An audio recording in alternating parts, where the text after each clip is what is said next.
Yeah, yeah. Let's get started. Okay, let's do the roll call or whatever we have to do to start the meeting. Sure, we can do the pre-meeting announcements, and then Angela, please get started. Thank you.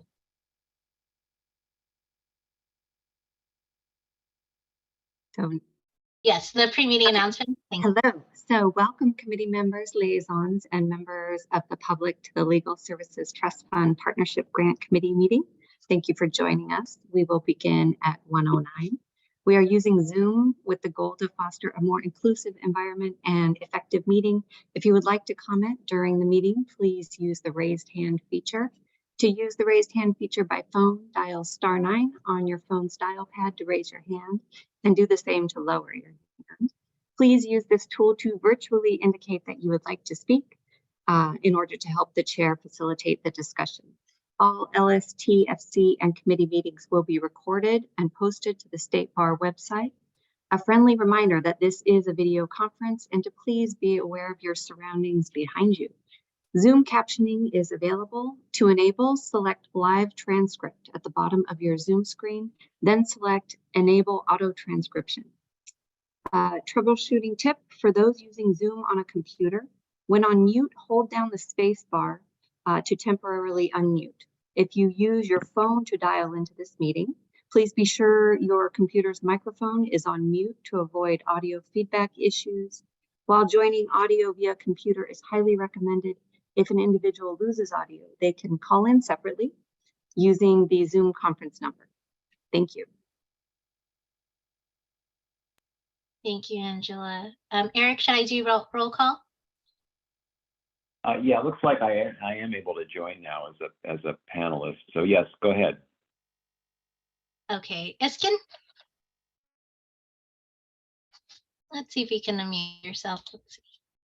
Yes, here. Okay, thank you. Rochelle? Here. I'm here. Galkin? Okay, I have you, Eric. Thank you. I am here. Cruz? Here. Lee? Here. Rodriguez? Justice Rodriguez? Here. Judge Yang? Hmm. I think I saw Judge Yang. I think you're here. I can see your name, but I'm present, and I apologize. My camera is off because I'm on vacation in Santa Barbara. no worries. All right, liaisons Copeland, Laura Brown, Melanie. She's not here. Laura is not here today, but I am here. Wonderful. From the Judicial Council. So thank you. State Bar staff. I see Colleen, Angela, Rocio, and then I think I saw Mikey as well. Okay, we can get started. We have quorum. Okay, terrific. Is there any member of the public here who wishes to comment? No, there's no members of the public. Okay, then let's move on. Are we on to the approval of the minutes of the last meeting? Yes. Okay, any discussion on that item? And if not, we'll entertain a motion. So moved. I'll second. Okay, thank you. And then I will do roll call for the vote. Michelle? Yes. Lee? Yes. Cruz? Yes. Oh, I think I meant Galkin. Apologies. Yes. Iskin? Yes. Motion passes. Motion carries. Terrific. Okay, let's move on to our initial calibration. Actually, before we jump on to 4.1, we've obviously had some technology issues here with communicating the the materials for today's meeting. Crystal, any thoughts about that? How we can make this better in the future? Yeah, so we opted to use OneDrive. I think you might have done this in prior iterations. It's because the SharePoint that we have is typically used for internal user safer, but it's one method for us to share materials with external users, so there's something with the permissions that we have to toggle.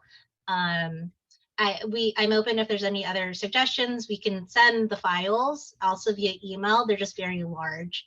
So I don't know if there's any suggestions from the commission. We're open to hearing it. OneDrive typically has worked, but I see that there were some technical issues getting into the folder these last few days. So Yeah, go ahead, Jason.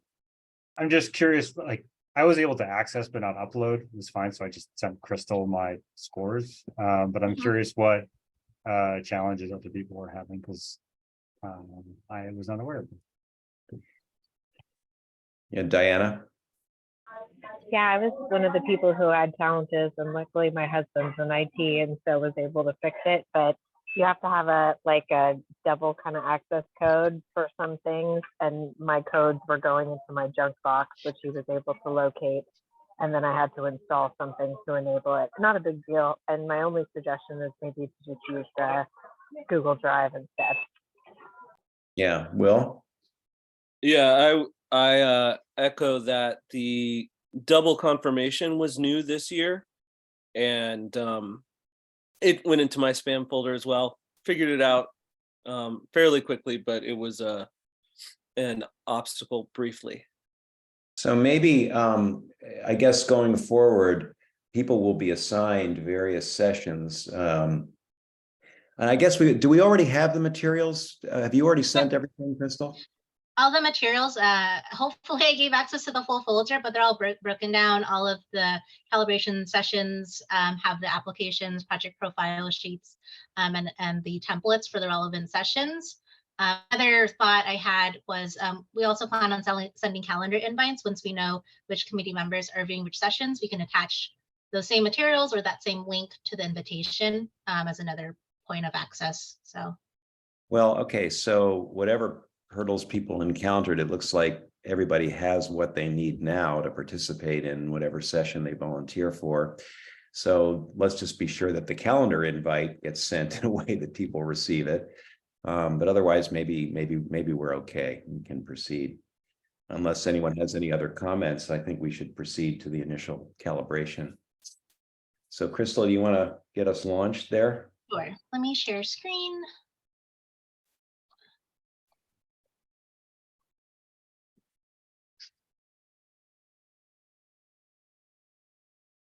Okay, so just giving a quick overview of the applications received. Also just reminding folks of the scoring rubric, and then a quick overview of the 3 proposals that were selected for initial calibration. So for the 2024 partnership grant applications, we received 37, requesting a total amount of over $5 million. The available funding is still to be determined, but for reference, $2.79 million was distributed in the 2023 grant year. As a reminder, we're sort of going back to our 1-year grant cycle. So the grant period is 12 months, January 1st, 2024 to December 31st, 2024. Just a reminder, this is in the RFP as well as a review guide for the selection criteria categories rated as below meets or exceeds, and those applicable definitions. And then I wanted to go through the rubric just sort of generally, and then give some of the examples.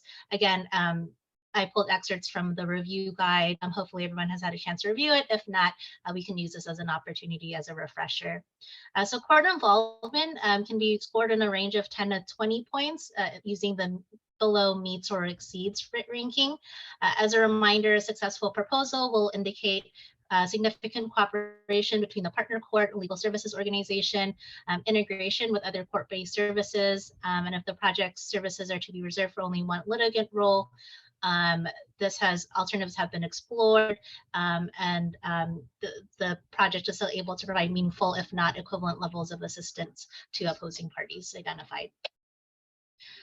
Again, just a reminder of sort of some examples that we've seen in prior grant cycles of what typically has fallen under exceeds, meets, or below exceeds. We're looking for a very highly integrated project, reference of daily operations or daily communications, frequent and close communication, maybe high level of access to court documents in order to help serve those pro litigants. In some instances, we've seen projects have some sort of financial contribution to the partnership grant project, and that also has sort of lended itself to an exceeds expectations. Meets, we're more looking at the baseline requirements of what is a meets. The involvement is adequate, maybe not extraordinary. The baseline is that the project staff meets with the court at least quarterly, so that's a requirement. We're also taking a look at the letter of support, which I believe all proposals submit, all applications have a letter of support. So I think generally by default, that probably will meet that requirement. And then court provided space for the project, I think when applicable, since a lot of projects are now utilizing more remote service delivery models. Below expectations, no reference of quarterly meetings. That would be a sort of a concern for us if that wasn't referenced or mentioned throughout the application. And then there's little or no evidence of court engagement. Again, all of these are based on the responses provided in the questions in the application. Project, okay, any questions? Hey, Crystal, can I make a comment just in the interest of time? Maybe if you could kind of speed through this, you don't maybe necessarily need to read every slide, just kind of project it and give a couple. Yeah, no. Okay, no problem. Project impact, I think what the committee looks at a lot and has looked at in the past has been taking a look at the number of services that the project intends to provide, taking a look at the target constituencies and how they're going to serve them.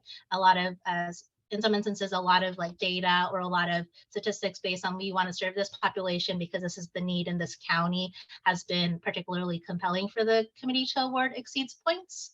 I can move on. Administration, we're just looking at the ability of the project to be implemented as proposed, as well as manage and handle the proposed activities and the proposed services. We're taking a look at the staffing. We're taking a look at, I believe, there was, we had moved project budget out of the scoring rubric, but it kind of fell under either administration or impact. Is it appropriate to the number of services? Is it appropriate to the staffing as well as the relevant allocated budget amounts? How does that all play and does it make sense with what's being proposed? Continuity planning, this is a rubric category specific to partnership grants because we do receive this funding annually. So we're just taking a look at, given the scenario, if there is limited funding or if a project does not continue to receive partnership grant fundings, what efforts have they done to seek alternative sources or alternative support to sustain the project? So taking a look at some examples or anything that they can cite in the application. Evaluation, there is a lot of information here sort of looking forward as well as reflecting back. Majority of the applicants are reapplying for partnership grant funding. So what are their plans in terms of evaluating project success and project services, taking a look at the satisfaction survey? Are there additional methods that they're highlighting as ways to evaluate? And then in particular, for those who are reapplying and had a 2022 project, taking a look at those evaluation reports and seeing have they met project goals? What were some highlights just to show, is this project being impactful or is it being evaluated in a way that makes sense or that the committee would feel comfortable with, proposing to recommend continued funding. Funding priorities, this was changed. I think two takeaways. I think this was shifted to focus on whether a project is new and then whether it supports unmet rural needs, even operating beyond a fifth year funding. This was a lot of this particular section had a lot of discussion at the last committee meeting and has since been updated. Innovation, we'll take a look at that as well. I know we had a lot of discussions during the calibration sessions. It really is relevant to the submitted batch of applications. So some instances, projects that haven't had that involve courts that haven't had projects in a long time, initial projects in a case type, or any other reasons why it'd be innovative, maybe compared to the rest of the submitted applications. All right, so the three applications I'll go over briefly, and then what I'll do is share my screen with all of the scores that I received, and we'll sort of get into the calibration piece of the meeting, which is our purpose today. The first project is Alliance for Children's Rights. This is their permanency benefits clinic court partnership, requesting $163,000. The County Served and Partner Court, Los Angeles, and the Edelman Children's Court. And this is the only new project proposal application that was submitted this year. Substantive areas for this project include disability rights, income maintenance, juvenile. Quick description is that the project seeks to provide information to self-represented caregivers regarding their rights and opportunities to access public benefits. They're proposing to hold 30 clinics in a in-person virtual hybrid model and be at the court 2 hours a week, so 8 hours a month. Total. Estimated total number of individuals to be served is 200 for the grant year. And the second application selected for calibration was the Central California Legal Services Guardianship Project. They're requesting $90,000, partnering with Fresno Superior Court. This is a currently funded project. If approved for funding, this would be their 9th year being funded by partnership grants. Substantive areas are guardianship. They assist self-represented litigants with obtaining guardianships for minor children, and their format will be 22 clinics being at the court 8 hours a month, estimated to serve 285 individuals during the grant period. And then finally, the third application selected for initial calibration was San Diego Volunteer Lawyer Program for their Central Division Restraining Order Clinic, seeking $140,000, partnering with the San Diego County Superior Court. This is a currently funded partnership grant project. It's been funded for 4 years, seeking a 5th year funding. Substantive areas, family, domestic violence, assisting DV victims or victims of elder dependent abuse and obtaining legal protections. Other social services providers. They're proposing to hold 36 workshops, 107 via Zoom, 172 hours a month, and estimating to serve 3,160 individuals during the grant year. Okay, let me stop sharing and then I will share the screen. Any questions, or I can go ahead and share the sort of master spreadsheet and we can take a closer look at the scores. Okay. So just as a reminder, the purpose of this meeting, we're going to take a look at everyone's scores, sort of talk about outliers, and hopefully have the same sense of how the scoring rubric categories should be approached, or what considerations to take a look at as we're ranking them, meets, below, or exceeds. And then, you know, if you are the outlier, not to point any fingers, but we will probably ask you to maybe take a look at your notes and some of the reasons why maybe your score had differed from everyone else's. So let me share my screen. Okay. So this is Alliance for Children's Rights. We had a range of 70 to 94 points. Sorry, Joe, let me unhighlight this. You did really good work, Joe. Get a gold highlight. I was just tracking some of the later scoring rubric. So at this point, I think I got highlighted because I was so late in sending it in. Welcome to the club.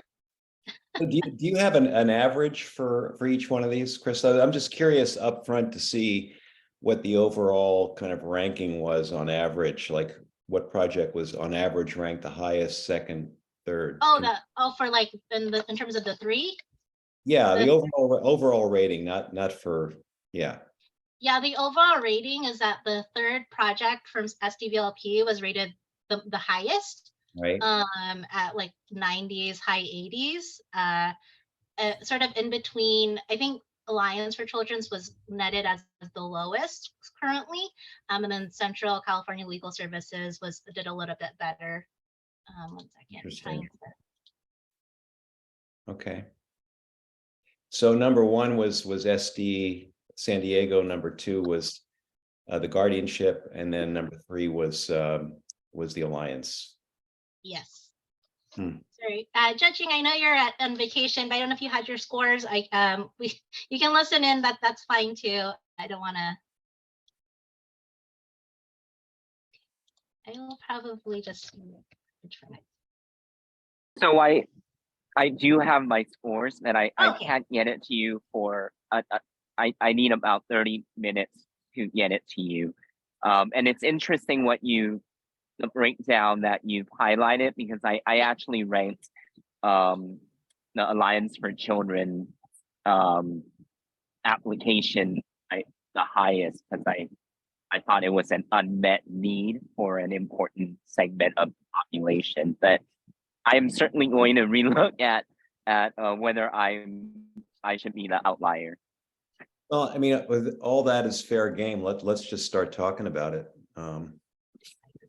Yeah, you're not the outlier, Brian, because I also ranked them and the San Diego program higher than the Central Valley one. So or maybe there are two outliers. Me three. No, actually that was my ranking as well. I think I ranked San Diego #1, Alliance #2. I agree with the unmet need. And then the guardianship to me was a distant third, but you know, whatever. Anyway, so Crystal, how do you want to jump into this? Well, maybe just for efficiency, we can talk about San Diego Volunteer Lawyer Project, because it seemed to be probably most of the highest, and there's less, it looks like there's less areas to get into. So talk about like the ranges.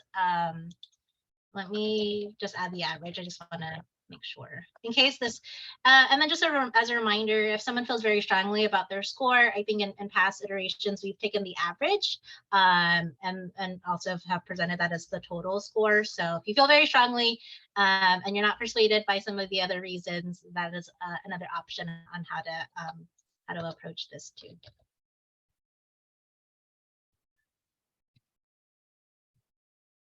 All right, so you want to start with San Diego and just start marching down. Let's talk about San Diego. I think there were higher points of agreement. Well, on court involvement, if we're just going to march through the various dimensions, I was the lowest. I was actually on the fence on this one. I was initially at a 20, but I thought, well, yeah, there's a lot of very significant court involvement. They obviously love this project.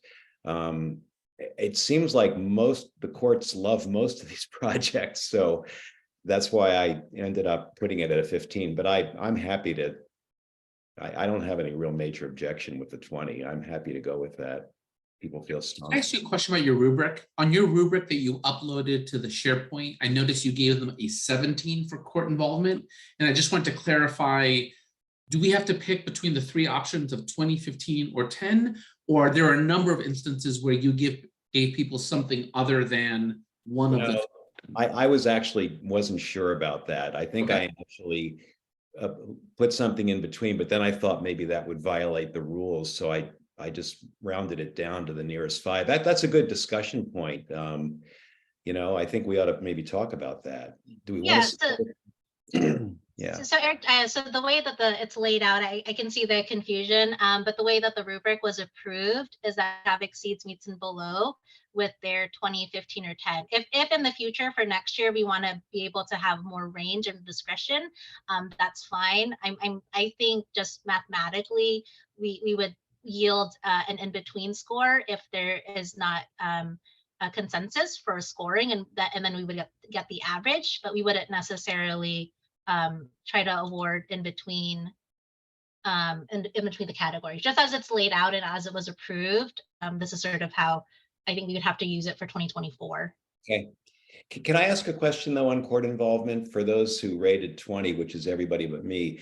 Can somebody just articulate why the court's love or involvement or interaction with this project is significantly above what you're seeing for the others? Sure. So this is Justice Rodriguez speaking as somebody who presided over a civil domestic violence courtroom. They have the advantage of the court has a self-help center that is by design something helping self-represented litigants fill out forms, advocate for themselves. Because 80% of the civil domestic violence restraining order litigants are self-represented, there are lots of opportunities to go hand in hand court involvement with these projects, because there are already court employees doing a lot of work with self-represented litigants who fit into our project requirements in terms of income and things like that. So there's necessarily going to be daily contact, daily supervision, handing off in the self-help center, filling out forms right to these organizations so that they're helping them advocate, helping them prepare all these forms. That's just an opportunity that most programs don't have, because the self-represented litigants and the self-help center are overrepresented in DV issues as opposed to other types of areas of law. So you think like the guardianship product, because I know in LA Superior, there are like small claims centers where the court helps out. And I think. I had some additional thoughts, but. Okay. All right, go ahead.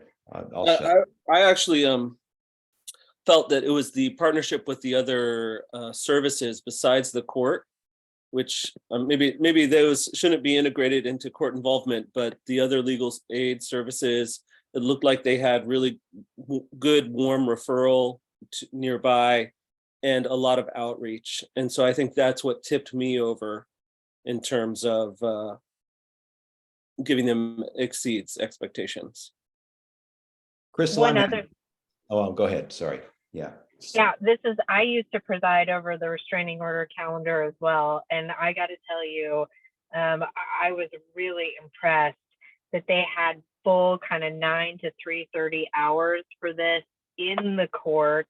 And I think one of the reasons why under Project Impact, you see so many people taking advantage of this service is that they're so well integrated in the court that when they get the forms from the court, they go just straight to this program to help fill it out. And I was really impressed with the significant cooperation with them in the court to enable that. And I think the proof is kind of in the pudding in terms of the number of people that they actually ended up serving. So I think it's a fantastic project. I was so excited about this one. It moved me up to a 20. I'm happy with that.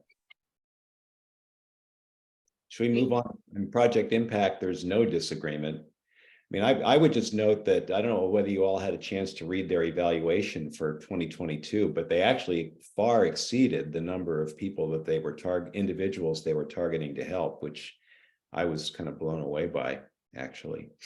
So. And not only did they far exceed it, but they were able to do that, right? Because with their budget. And so I thought that was really impressive because it showed the ability of the project to pivot and help more customers as more came in the door.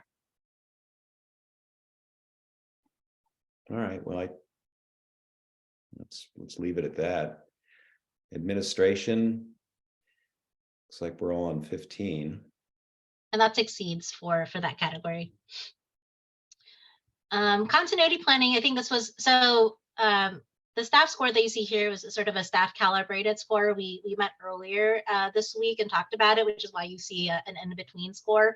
We did want to get the committee sort of thoughts in terms of continuity planning and the response provided by SDVLP and where you lied. It looks like it is between a 10 or a 15, but just wanted to talk through some of, for those who scored it exceeds, what called out to you, and then for those that it meets. We were torn, so I think we wanted to have the discussion with the committee today and then just get your thoughts as well. Does one Well, this is Joe. I guess I was at 15 on continuity planning, and partly it was just because I absolutely love this program. They're effective. They're reaching a lot of people. Someone else said they're right in the courtroom. They've obviously got a lot of support from the court, which is providing computers and space and hand sanitizers. And what a fantastic program, and what a helping victims of domestic violence is such a laudable thing that I was really blown away by the objective and by how well they're meeting it. And in terms of continuity planning, they're embedded in the courtroom, or in the courthouse, I should say, with the support of the court, and that struck me as pretty good continuity planning. But are they exceeding expectations in terms of their efforts that they've made to secure funding outside of the partnership grant funding stream? Once that. One thing I liked on that, Eric, was how effectively they're utilizing volunteer attorneys and local law students. And so, they've kind of in terms of continuity planning, sort of built in this free line of volunteer help, which is at zero cost to them. And so that's one of the reasons why I gave them a little bump there too, besides my shared love of this program with Joe.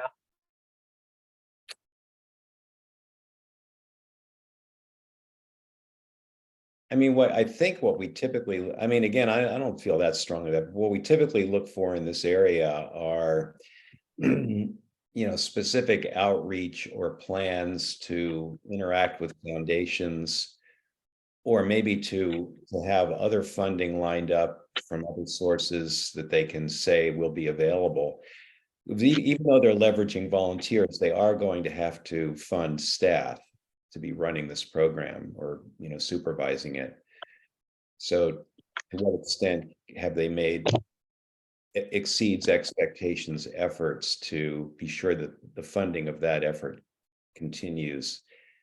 One other thing, Eric, which hasn't been mentioned, is all the videos that they've done, right? Which they've invested in and, pay dividends going forward, because now they have them as part of their toolbox. And again, requires less funding potentially in the future. So I know sorry to chime in. I know I haven't shared with the staff my evaluation on this, but part of me, I put met expectations, and my thinking was the program's been around since 1989, or I'm not sure. Well, I'm sorry, 4 years ago, but the services have.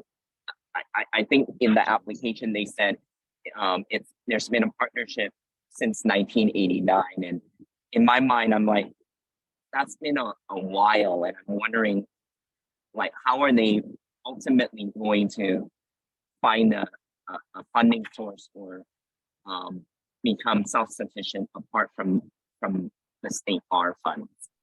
And so that's why I said it meets expectations.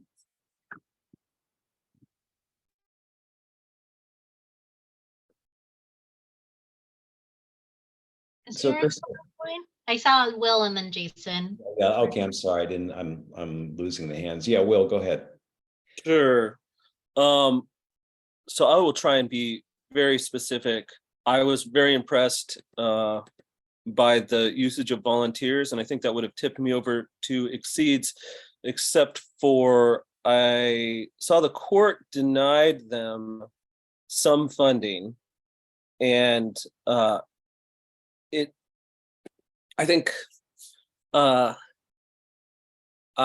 guess I would have expected a little more detail on other funds. This seems like they have a backstop. They have the money. This program is not going to shut down, even if I think we denied it. It looks like they have enough funding there to make it happen.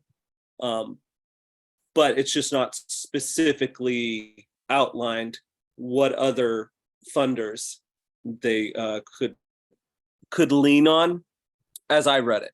So I would have liked more detail, and I think that would have flipped me up.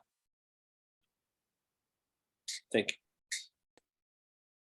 you. Yeah, Jason, go ahead. So they mentioned this annual fundraiser, and I mean, this is not in their application, but the scope of sponsors for their annual fundraiser and what they're like, how they're raising funds. I mean, it's a pretty big list of people and firms and organizations that are not the court. And it tells me, and why I put it exceed standards. I'm not going to say that that's the meets expectations for everyone else, that they're holding these big annual fundraisers, that they're gathering in a bunch of funds to support the organization. Maybe it's more broad than just this particular project, which is fine. But that's kind of what I put a lot of weight in. I'm just trying to go back and look as I'm thinking about it, and the court funding piece to Will's point. And if it is only for people who are victims of domestic violence or claimed victims of domestic violence and not for folks who have been accused of domestic violence, I could see the court as refusing to fund because it's compromising neutrality.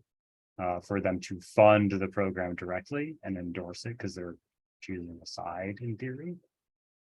Never mind the court's funding situation independent of that. That could impact their ability to fund or supporting other than in-kind support, like providing space. Crystal, would it be too much trouble to flip back to your PowerPoint very quickly and just look at the examples of exceeds and meets for continuity planning? If that's too much trouble, don't do it. Let's see.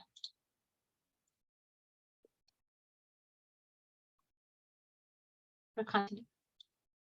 I guess why the staff team, when we calibrated yesterday, were sort of in between was because there were examples, but I remember in like past applications, we were particularly like leaning towards exceeds when there were dollar amounts, because you can list all of the efforts, but what have you actually secured? I think that was persuasive, but I mean, I think all the points raised are very valid. So I mean, just looking at again, going to the fundraiser, looking at the firms, those firms aren't contributing like $10, right? Like I'm just going to assume, given the names of the firms that we're talking about, that there's pretty significant contributions going on as sponsorship. Maybe that's just sponsorship for the event and not for the program itself. I don't know, but it seems like they are trying to raise funds for that. It's a fundraiser. Yeah, I would see, we'll get to you in just a second. I see, to Diana's point, I had forgotten that a significant number of volunteers was relevant to this dimension. So I think that is important. Yeah. Or Will, or your hand up? Yeah, I guess I struggle with this one. Listening to everyone speak, it's clear that this organization appears to have a lot of money. So inherently, they have good continuity planning. So I'm not sure that helps, but it does sort of bias towards organizations that are just really good at fundraising in general and happen to be in a really populous location where the net of people that they can catch and bring in is a lot greater. So it's a tough comparison. Jason, is your hand still up? Oh, it might be, but unintentionally, but I'll still comment on Will's point, which is I feel like that's been the struggle with the continuity planning category as long as I've been working on these partnership grants, right? It's like it's a little bit biased towards those organizations that are a bit bigger in more metro areas and have better access to potential funding streams. And it's biased against those organizations that have less access to that stuff, right? And that, I don't know if we've addressed that or made a solution for that, other than the balancing on funding priorities or whatever. That's what I was going to mention, the funding priorities, because I think for the most part, folks maybe highlight it's either new or unmet rural needs, so it's sort of more on the meets or below. I don't know if that's why you see my 5 there, right? Like I gave them the high marks on continuity planning, but not on the fund. Like exactly. I'm at least internally consistent. Yeah, I think you could raise me to 15 on continuity planning, but I would probably maybe take it out on funding priorities a little bit. I agree with that. So it'd be 12.5. Like if that's the average and folks are sort of happy with where they're at and they've scored, I can move this as the calibrated score if everyone's okay with that. Should we move on to evaluation? Yes, Will. Will. You're at a below, or that's a meet. Sorry, not a below. Yeah. I guess I would be interested in hearing why people felt it exceeded. It felt like it was all the standard evaluations that I would expect for such a large program, and I rated it so. Diana? They had a focus group, man. I mean, they did all sorts of stuff I didn't see in any of the other applications. I was so impressed with them on evaluation. And I think you know, the level of feedback that they got back too is indicative of a lot of follow-up work to get, you know, people's opinions on how it went. They also did, I believe, a study from representative cases in terms of the impact on the case outcome. And so I thought that there were a lot of differentiating factors in your, you know, random survey that we always see. Jason? I'll just add, for anyone who doesn't spend a whole lot of time in the self-help center or working with self-represented litigants, getting really robust feedback from that group is not always the easiest thing to do. So if they've been able to successfully extract that information to tailor their program, that I agree that that's impressive and a good method that they have in place. Yeah, people cannot wait to get out of restraining order court. And so if you're getting good feedback from people, that not only is a, you know, sign of the impact of the program, but also of the court, you know, or of the staff of this program really trying hard to get them to, you know, make a comment. Was this one, I was impressed by the focus group as well. And did they also take a look at a representative number of cases to look at outcomes? I know one of the three did that. I forget if it was this one or Yeah, it was this one. And I thought that was impressive too. Sure. I think those are convincing remarks. Are you bumping up, Will? Yes. Okay, great. Hit me with your exceeds. Funding priorities. I think this one, maybe this is a good conversation for calibration for how we're going to approach the new category. It's either 5, 10, or 15. I think the prioritization had moved to new projects and rural. So we're kind of across the board for this one category. Yeah. Oh, go ahead. Go ahead, Jason. I will gladly speak for the fives and say that we're neither rural nor new.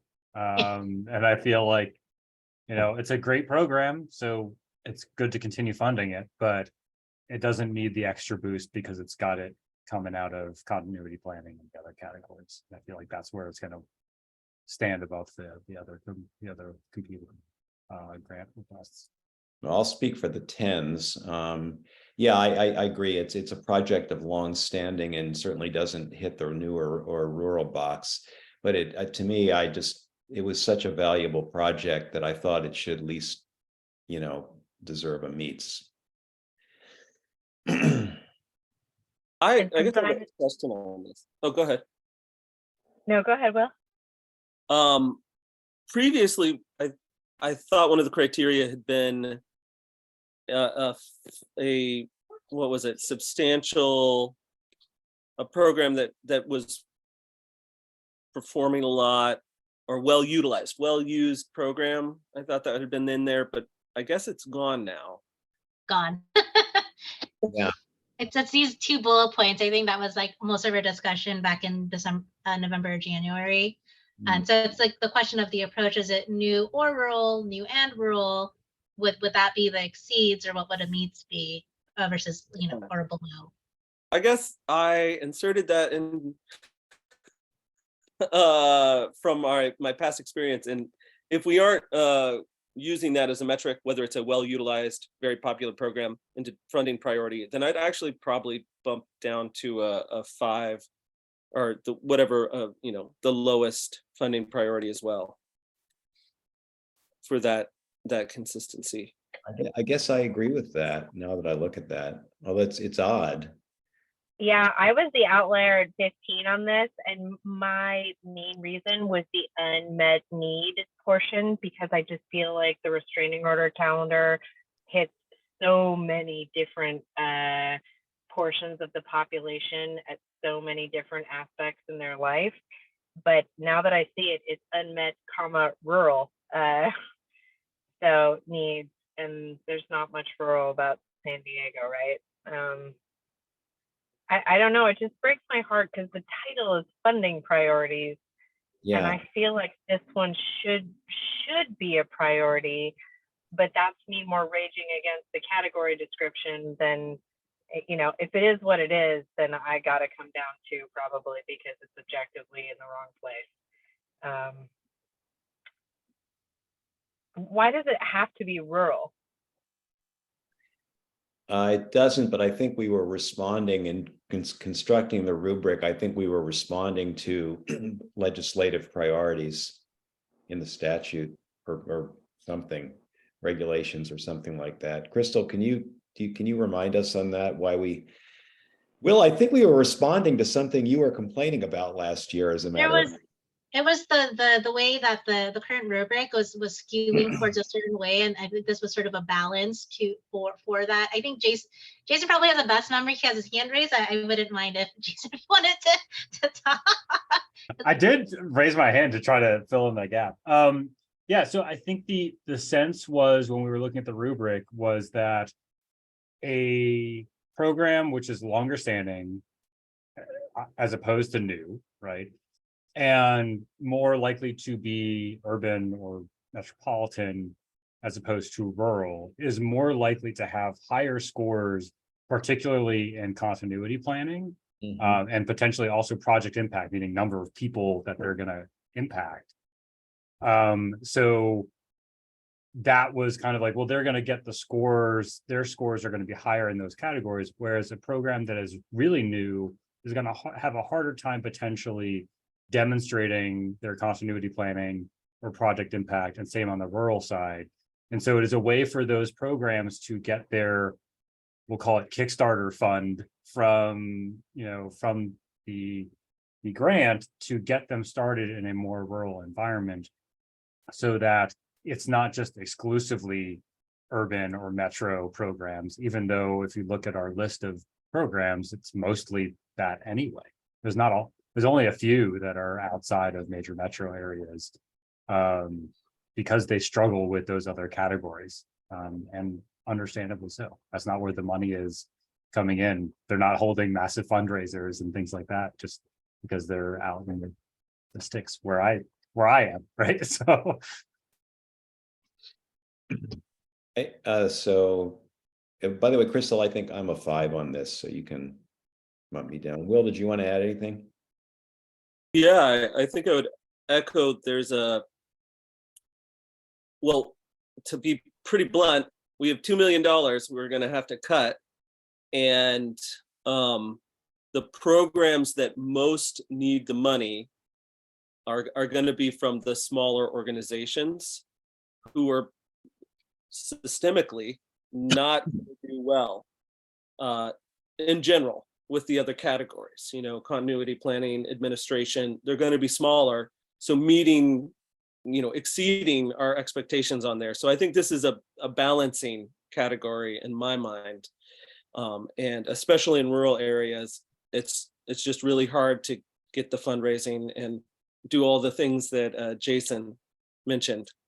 So yeah, I hope that added some insight on why we've continued to prioritize rural areas, because they just get left behind if we're measuring everybody by that same yardstick. And Will, sorry, were you out of 5? I forgot if you adjusted down from your current Yes. score. Okay, thank Yes. you. And Crystal, this is Victor. Can you reduce me to a 5 as well, please? Thank you. Dan, looks like you're the outlier now. Oh, that's really the outlier. I mean, it is breaking my heart when I see the standard. Okay, well, to at least take me down to a 10. Oh, my friends, I do feel like this should be a funding priority, notwithstanding everybody's insightful comments. I think I'm probably just going to stay at a 10 if it's okay with everybody. Yeah, I mean, you don't, we have a diversity of views here. You don't have to, we don't all have. And as you heard, I have a horrible bias, because I've seen people coming into court and just being horribly confused by these forms, and they really need help in all counties, rural and urban. And so. Okay, optional innovation points. You have a range here, 0 to to 5 points. 5 being the most.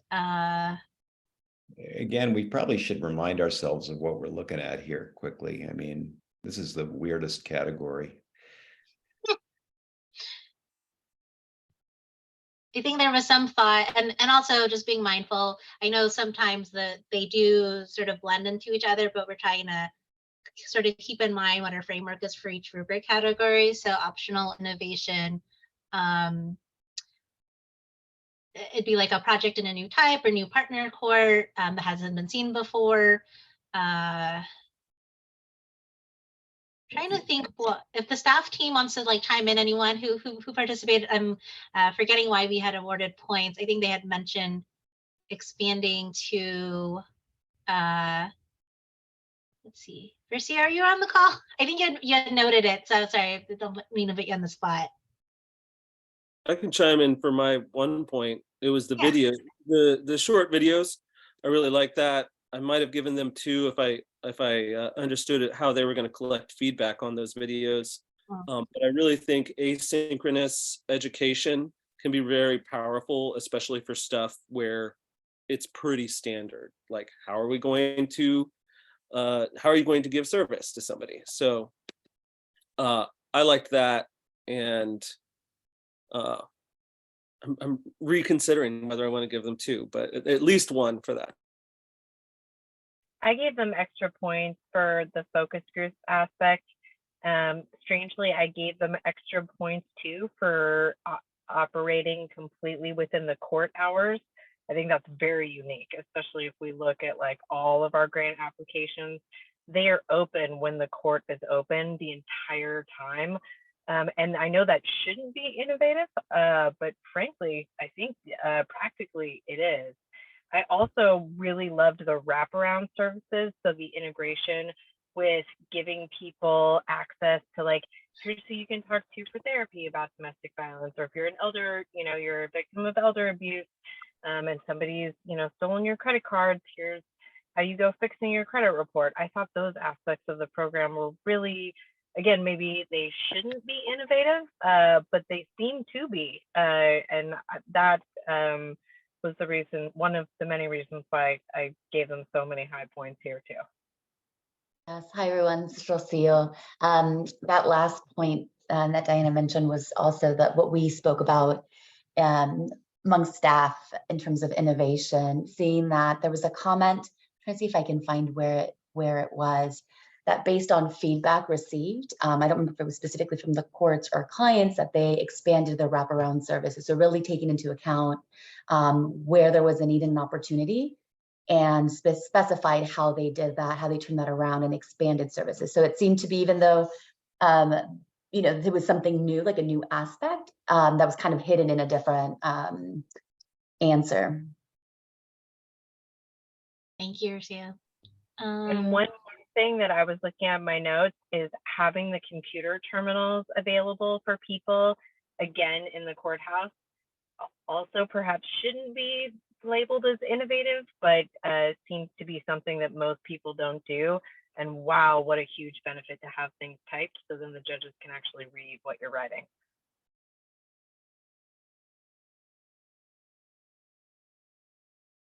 I think the wraparound services is enough to bump me up to a 2. I am also willing to move from 0 to 2. I guess I am as well.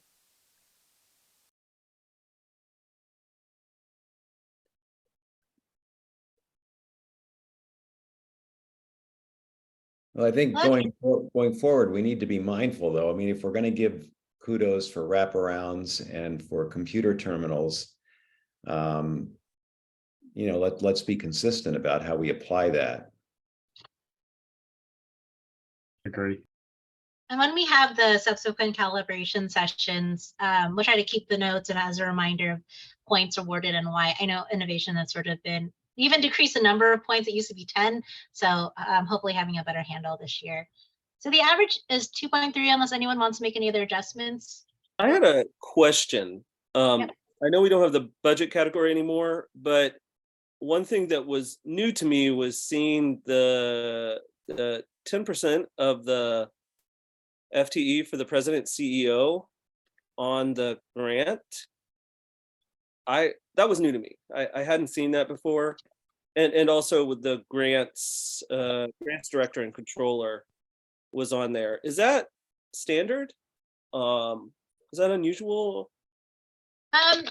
No, not necessarily. Sometimes with the projects, there's a staff that does the day-to-day like services, but also like in terms of like administration and sort of, and then also evaluation reporting as well. I think that's when you would see a grants type of role involved, because we do have eval as a component. And then probably oversight for the CEO or executive director, like on a more administrative end rather than the day-to-day services. I don't think we have a set on the percentages, but if they were particularly high, we could raise it. I don't know if anyone else on the committee had any thoughts on that. It just seems like an easy way, sorry to interrupt anybody else, an easy way to bump up the request amount. And not everybody is aware that they could do that they could have their CEO, have 10% of their FTE on this partnership grant. And it was something I hadn't seen in years past. And so it raised a flag for me. Any thoughts from anyone else? Well, most projects have some really modest, very minor level of supervision built into the budget. Are you particularly focusing on the CEO? I mean, yes, the grants and the CEO president, 10% seemed high. And also, if it's something we're going to allow, I hope we are sharing that in TA with all the other grantees, because they should all be asking for that, right?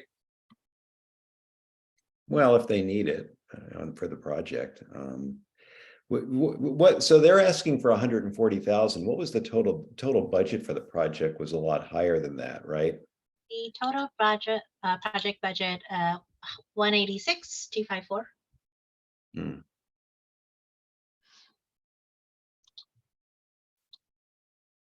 I don't know if like this is a point to look into a little bit closer once we have all of those scores, and if we do need to make cuts and sort of providing advice that way.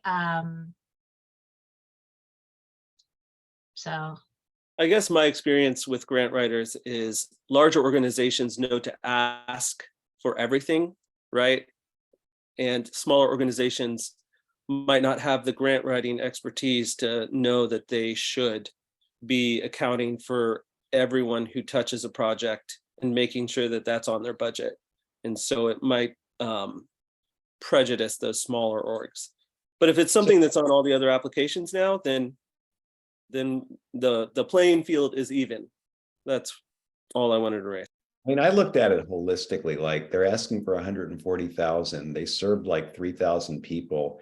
So that's something like $300 of PG funding per person served.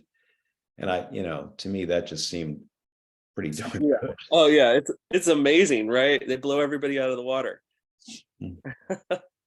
should I carry down the average of the 2.3 for innovation, bringing them at a 90.5?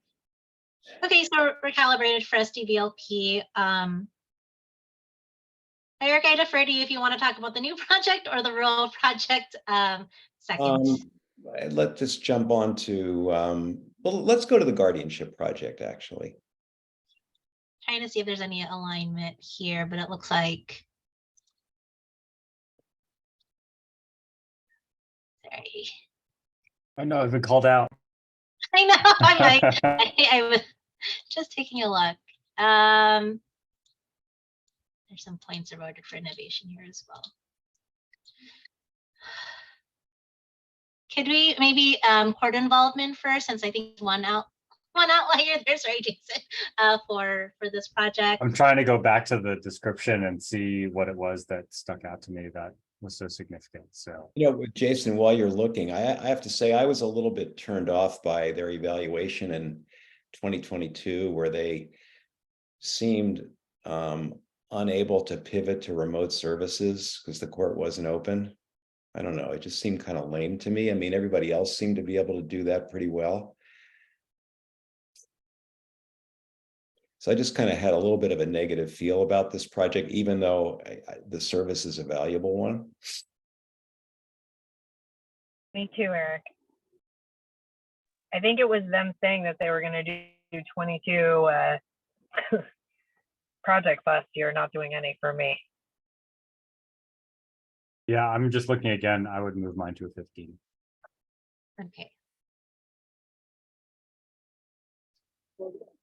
I guess maybe if you can hop around, since we've talked about funding priorities, if we can maybe could agree and sort of just align, and maybe that would be an easy category to calibrate on, All right. given the funding priorities. Sorry, I need to fix this first. So for this project, given the funding priorities here, is there agreement if this is a meets or an exceeds, because it's Fresno, which I believe is rural. I want to say one of our few, our only projects, partnership grant projects in Fresno. So, it looks like the committee was between a meets or an exceeds for for funding priorities.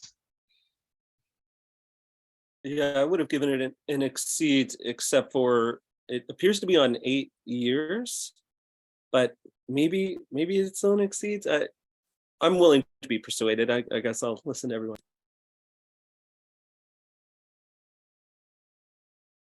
Yeah, so they've received 8 years of partnership grant funding. If approved, it'd be a ninth year. So I just toggle back to the funding priorities for reference if helpful. That's kind of why I did the neutral, the 10. I was like, well, it's not exactly new, so we're not like kickstarting a new project, but it is rural, so kind of get the middle of the road score.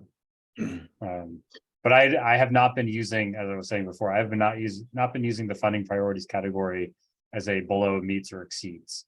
Right, it's not. Oh, sorry. Yeah, it's not an evaluative criteria relative to expectations. It's really just like, are you doing this? Is it this type of project or not? So it's not passing judgment relative to an expectation that they do it or not. Yeah, thank you for clarifying that. So new and rural exceeds rural meet, or sorry, not exceeds, but the 10, and then neither would be the 5, or how? That's how I have been doing it, is just like, if you do both, if you're new and rural, you're the 15. If you're one of them, you're the 10. And if you're neither, you're probably in the 5 category.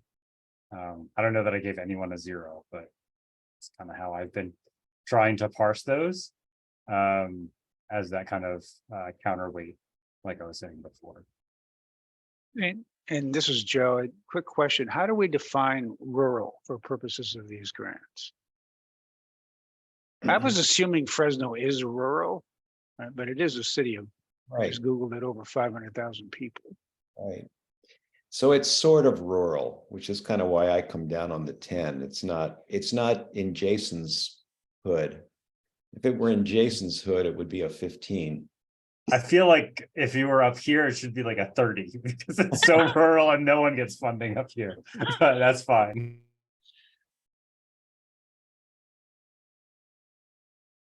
It's sort of rural and not very new. Right. Crystal, can you bump mine down to 10? Yes. Yeah, and Joe Lee as well, 10. And Victor as well, please. And Gustav will probably, you will go down to be in calibration. It was just more for applying and how to apply the 2 bullet points to the 3 different scoring options. So. Yeah, and I think my 3 for innovation, I think I just fat thumbed that, frankly. So change me to 0 as well. With apologies.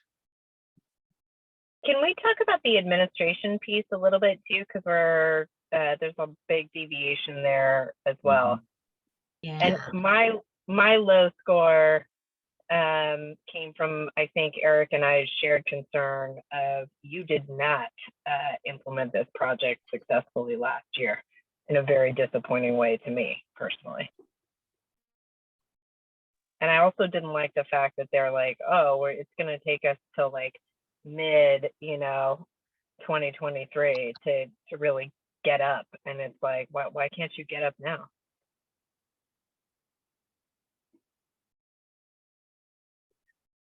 Especially since this is not a first year project. Right. Yeah, that's a good point. I want to change my rating on administration to 10. And I think I would go to 10 on continuity planning as well.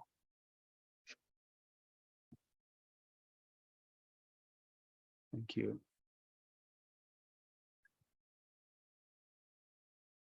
So administration, I think just for reference, is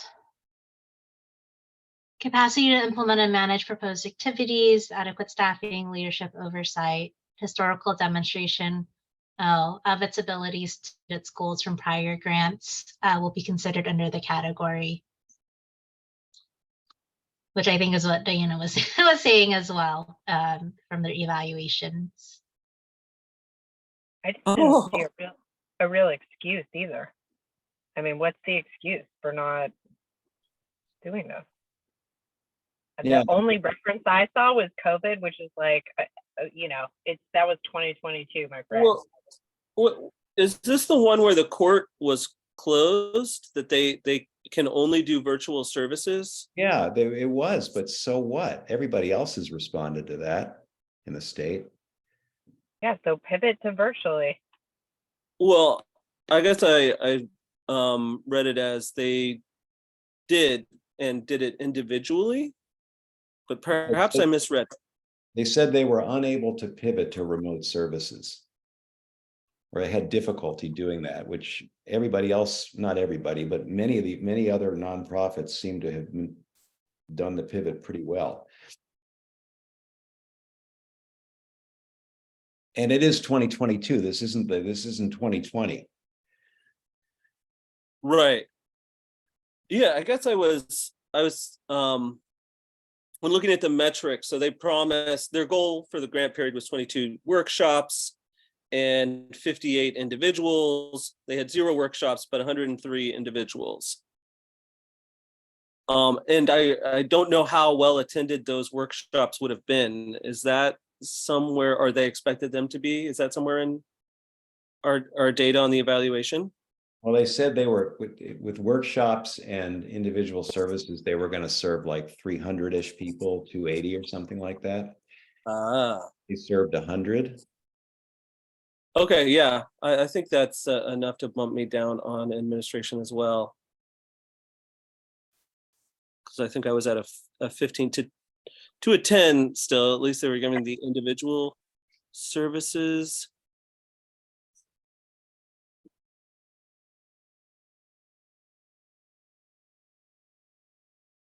Let's see. So the average is an 8.57. I'm trying to, what would be helpful, Eric? Like, I don't know if folks want to just say what their scores, we take the average, or for their discussion on this category. Well, if nobody else wants to change, let's just move on. Is that a problem, Crystal?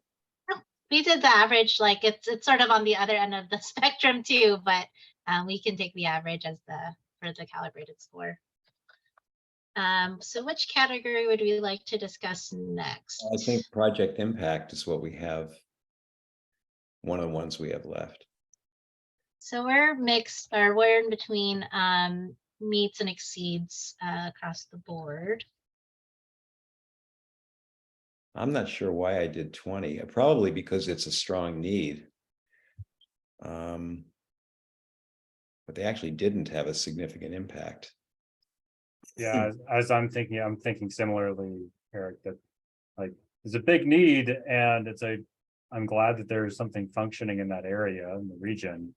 But if they're not able to actually deliver, it kind of raises the question of whether they have that scope of impact. Right? Should they get credit for their aspirations of impact if they're not able to actually achieve it? I don't know. Crystal, I'd like to go down to a 15 on this one. Okay. Yeah, I think I would too. likewise. You as well, Crystal. Okay. A few more sections.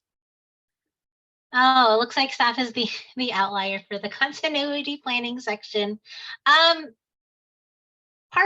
of the reason I think CCLS for this particular project and probably in past applications, I think their continuity planning descriptions were relatively sparse. I think in this one, and maybe we jumped too high, but there were specific examples as well as amounts for what they were able to secure as alternate sources of funding, which was an improvement based on past ones, but maybe it's not quite an exceeds. But oh, sorry, Diana, you're at a below too, so I'm wondering like what you found or not particularly impressive with the application.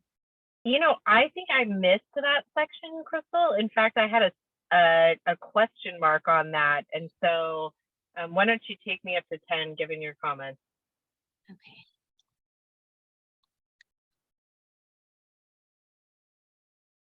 I mean, I was a 10 because I didn't see anything exceptional. I mean, they're kind of doing what everybody else. They didn't really have any specific ideas or plans. I mean, they're just going to look around for stuff. For CCLS, I was looking at we had talked about it earlier this week. Let me take a look. And if anyone else wants to chime in on this category.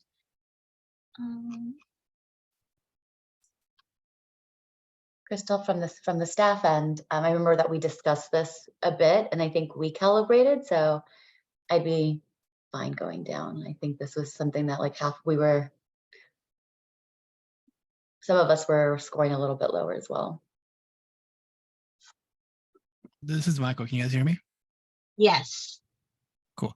Yeah, I think on this one here, we had seen that they had actually secured ARP funds. And they also were talking about reallocating some other ARP from the senior funds. I'm trying to actually locate it in the actual. I can, let me do a new share to the actual application. Thank you. Yeah.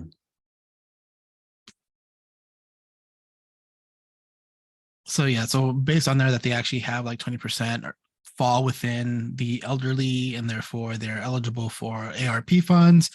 And so that, to at least for me, when I was looking at it, is that they actually dedicate what funds are going to be able to help them in the future. And I think this is more like, just like recalling past applications. This is more than before. Maybe we ordered too much for that, but it felt specific. And I'm just trying to compare that to SDVLP, who also scored high, but like it was more detailed. So let's go back to the scoring rubric.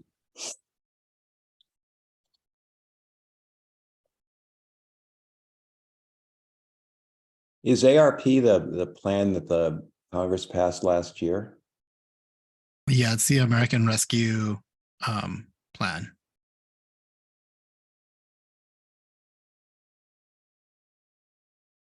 I mean, the committee is calibrated and we're at the 15. If the committee's okay, we can sort of move forward with the 10.71. It's a little bit more than meets, but it's not quite the exceeds ranking. Is that okay? Well, I mean, I have to say that is specific. I hadn't really focused on that. So they do deserve some credit for that. I agree. I think we were also thinking about, where the project is located, Fresno versus San Diego, other considerations on that too. So,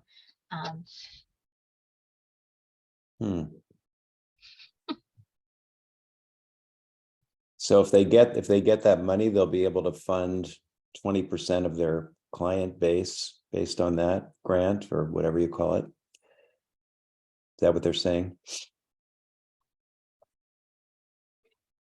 yeah, I think just like, so the question asked for funding sources that have been explored or pursued. So, yeah, Eric, I think that's the implication. Yeah. Is that a one-time thing? So if they get the ARP funds, they would have the money for 1 year, or is that a permanent It's not permanent, right? Can't be. It's not, I don't think it's permanent. Like I said, it'll be available for extended period, hoping that it'll be available for the next year. So. I like the hope, but I distrust the execution. Especially since, again, this is a program that's been around a while, and this ARP thing isn't new either, right? So. Oh, ARP is new, right? I think that is a unique program. Did it just start this year? The American Rescue Plan Act, that's all because of the COVID pandemic. And from my understanding, it's like tranches of money that the federal government gave. And I believe they have 2 years to spend it down, but I could be wrong on that. Did it start in 2022 or 2020 or 2021? I believe it started this year in 2023. It's like trying to get us out of the pandemic or kind of getting back to where we were. But I'm not 100% sure. I would have to do. Yeah, we didn't do research beforehand. So I mean, we can calibrate down. I don't know if you wanted just to give like some points for that. It's barely a point over the meet, so we can bump the staff score down. 2021 is to answer your question. Thanks, Jason. Yeah. Thank Wikipedia and Google. If we could go between 10 and 15, I'd give them a 12. But since we decided we're not going to do that, I think I'm going to stick with the 10. And we can, yeah. Was that Will? This one's challenging because I feel like by an objective standard, it fits at a 10. But if I take into account the fundraising challenges of the area that they operate in, I might bump them up to a 15, but I'm not sure which is most appropriate. I think that's why they get the 10 on funding priorities instead of a 5, because they are in a challenged area. Yeah, I think that's where it's accounted for. Okay, I'm fine with it. Should we go on to evaluation? I think I have two at exceeds. Deanna, and then Justice Rodriguez.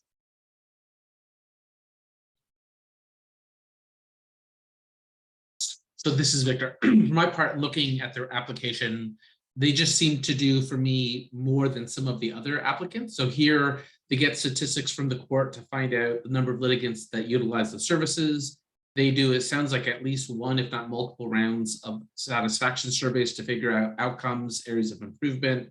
Then they take that data and meet at their quarterly meetings with the court to then tinker with and adjust their program.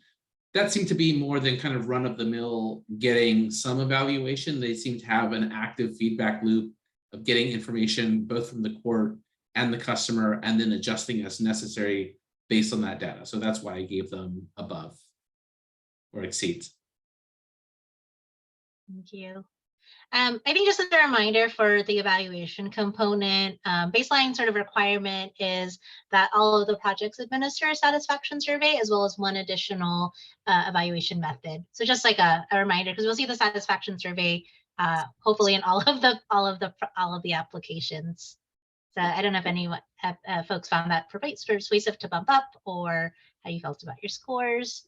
And then Diana, you were also at an exceeds. Yeah, I had the same thoughts as Justice Rodriguez. Was this also the one, Crystal, where they did like a yet another mailing too by first class mail? Or was that the? I'm looking at my notes. I was just it seemed on the plus side to me, especially in comparison to the average bear. Mm-hmm. Okay.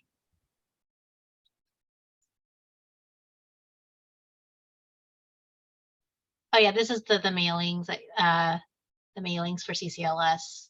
So Crystal, do you have, it's one of the sort of things that's a challenge about this process. If we could toggle easily between this discussion and the actual application, so we could actually see what they said about evaluation. Are you able to do that? Yep. Okay, great. Thank you. Yeah, and it sounds like my recollection was right, Eric, on the extra mailing, which is like, you know, when people are running from the courthouse, it's nice that that, you know, you've got yet another touch point. Let's see. Do you have last year's evaluation real quick? Because I seem to remember that the actual results they got for the surveys were pretty lame, but I could be wrong about that. I want to see what they, like the number of surveys that came back.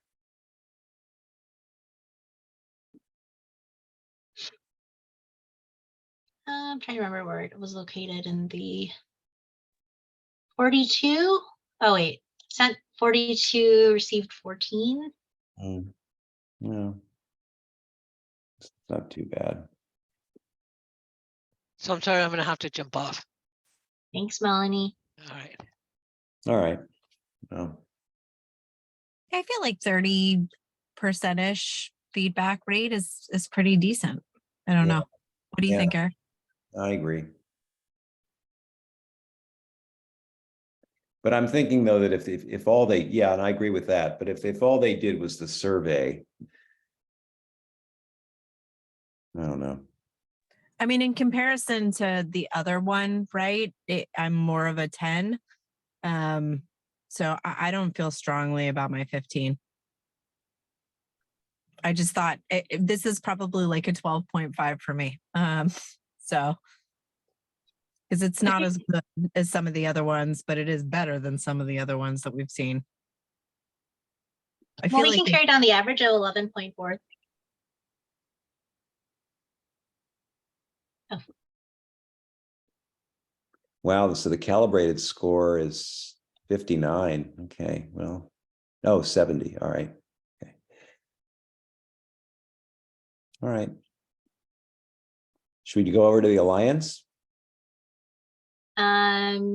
Yes. Up to you. I know we've been sort of doing this. I don't know if you want to like power through. I know we have one more sort of chunk of an agenda item to cover too. So We do? defer to you, Eric. What do we have to cover besides this? The evaluations in terms of what evaluation points we're going to committee wants, because the 2022 evaluations were just submitted end of March. So we want, this was circling back from the request that the committee wanted to see evaluation data points, but the staff is unable to synthesize all of it. So we were going to select 3 to 5 data points that we would share with the committee to assist during application review. Well, I don't know. Do we want to take like a 5-minute break? Yeah, how does is that okay? Does that work with everyone? Well, let's take a 10-minute break, but then we'll come back and power through. Okay. Okay. So come back at what, 2:40? Yes. All right. Okay, thank you. Okay, I'll share screen to the spreadsheet for our last application. This is Alliance for Children's Rights, their permanency benefits clinic court partnership. Pretty wide range of scores for this proposal. And then Judge Yang, thank you. I saw your email, so I was able to input your scores for this one. Okay. I don't know where to get started. Well, why don't we start with court involvement? Let's just march through it. So it looks like it's between a meets and an exceeds across the board. No one thought that it was below exceeds. So Anyone want to speak for the exceeds? I will say I was on the border on this one. I mean, this is at the Edelman Children's Court. The court seems to be very excited about this project, so I was really on the fence. I guess I came down on meets because maybe at the end of the day, it didn't seem like, notwithstanding the court's enthusiasm, there was anything too unusual about the court involvement, but I could be persuaded. Anybody want to speak to the exceeds? Getting my notes.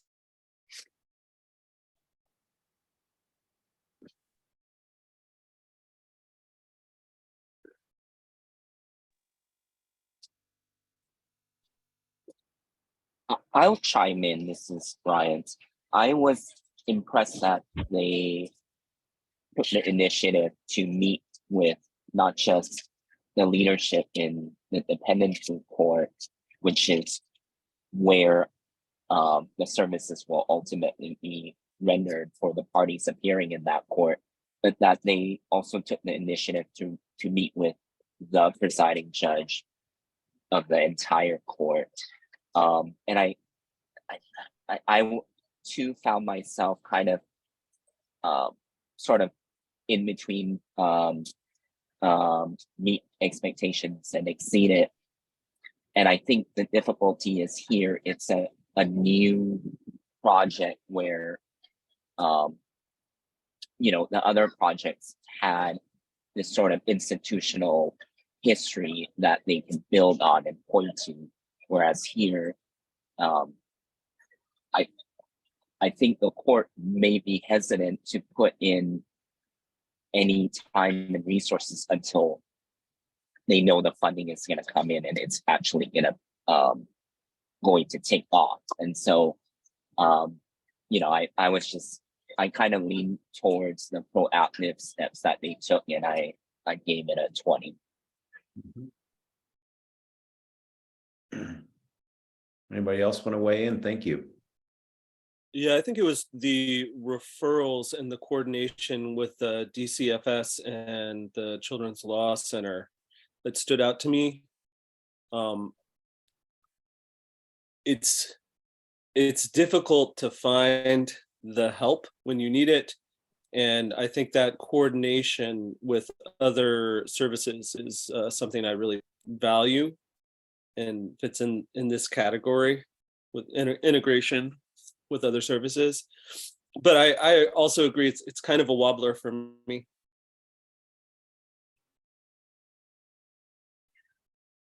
The points, I mean, just if you look at the average, that's sort of indicative of the being between the meets and the exceeds. I don't know if folks want to move up or down, or I mean, well, if nobody else wants to speak, why don't we just keep it there?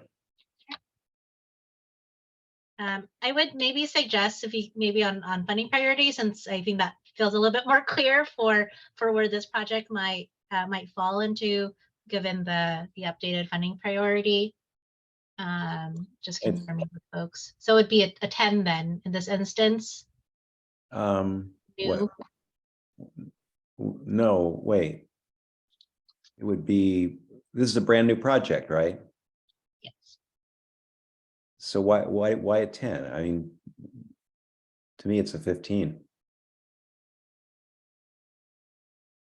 Based on Jason's remarks that it's not rural, and so that I was not consistent with, if you look at my scores. I'm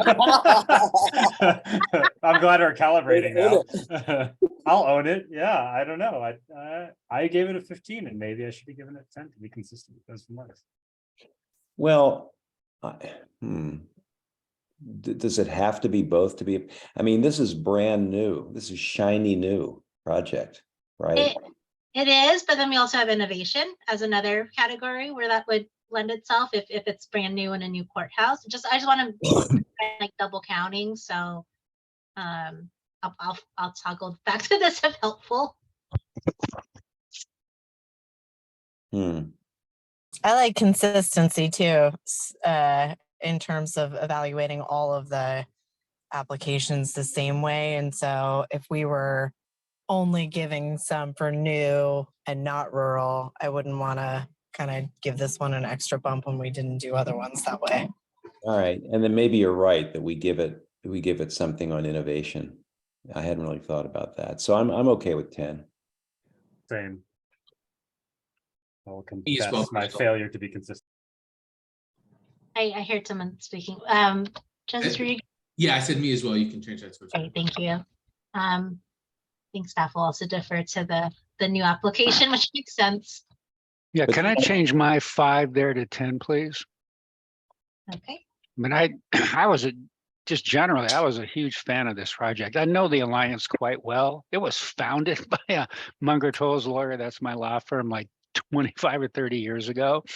And I've worked with them in their foster care adoption program. And I don't think any of this requires that I recuse. I'm not personally involved with the organization today, but I think very highly of them, and I know the Ed Edelman Courthouse and the programs out there, and this sounded like a really important project and very well thought out and planned. So I want to be. Yeah. You can bump me down to 10 also, because I agree the innovative criteria would be double counting if we went with 15. Great, will do. And then Dana, are you down to a 10 as well? Yep. Okay, great. So That was easy. why don't we talk about innovation then, since they seem to go a little bit hand in hand? I mean, I would certainly give them some points on innovation if that's the way we're looking at this. I mean, I maybe 3.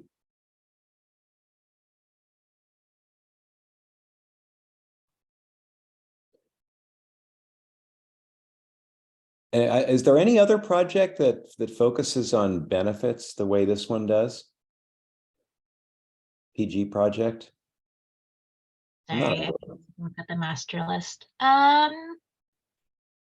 It's not coming to mind right now. We have a large number, but for benefits,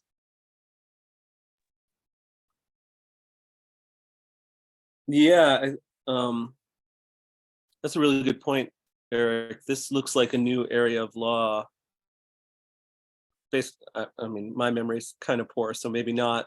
But if that's still a consideration under the innovation criteria, then I'd probably like a new throw subsidiary, yeah. Yeah, I'd throw 2 points on there for that new area of law. Benefits areas, it's extremely technical, and for a project to be able to provide assistance to parents, potential parents, in navigating the benefits world, that is an extremely valuable resource. Yeah, that's why you're seeing mine so high, by the way. And there's nothing more impactful than money to these kids' lives. I also want to point out that I think in the application, it makes clear that in the process, every other party has representation except foster parents. And so if you're going to talk about, innovation and really meeting unmet needs, this is pretty unique in my opinion.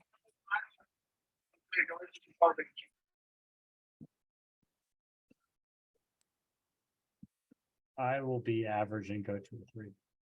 Okay. 3.4, is that okay? Out of 5, and then we can move on to another category. Yeah, and Crystal, why don't you take me down to a 4 so I can save a 5 for the bee's knees? Okay. Okay, 3.3. All right, 4 more categories to go. Eric, any preference? We could talk about project impact. Yeah, let's just talk about project impact.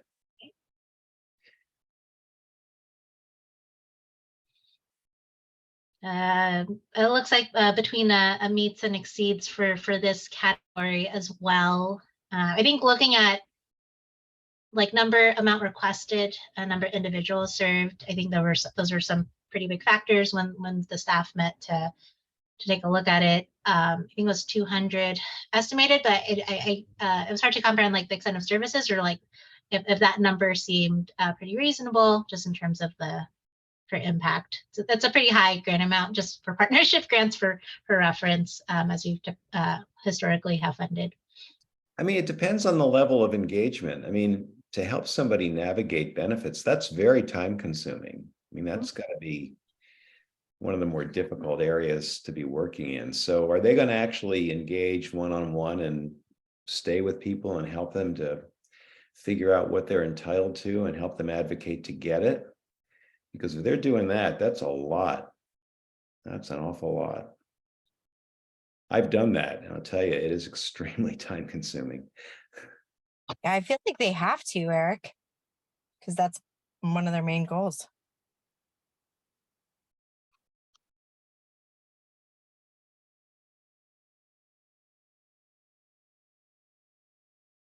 I can toggle real quick to the application if helpful.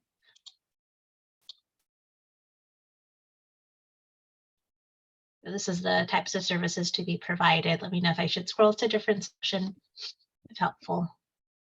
Yeah, I mean, this is really tough stuff, I think.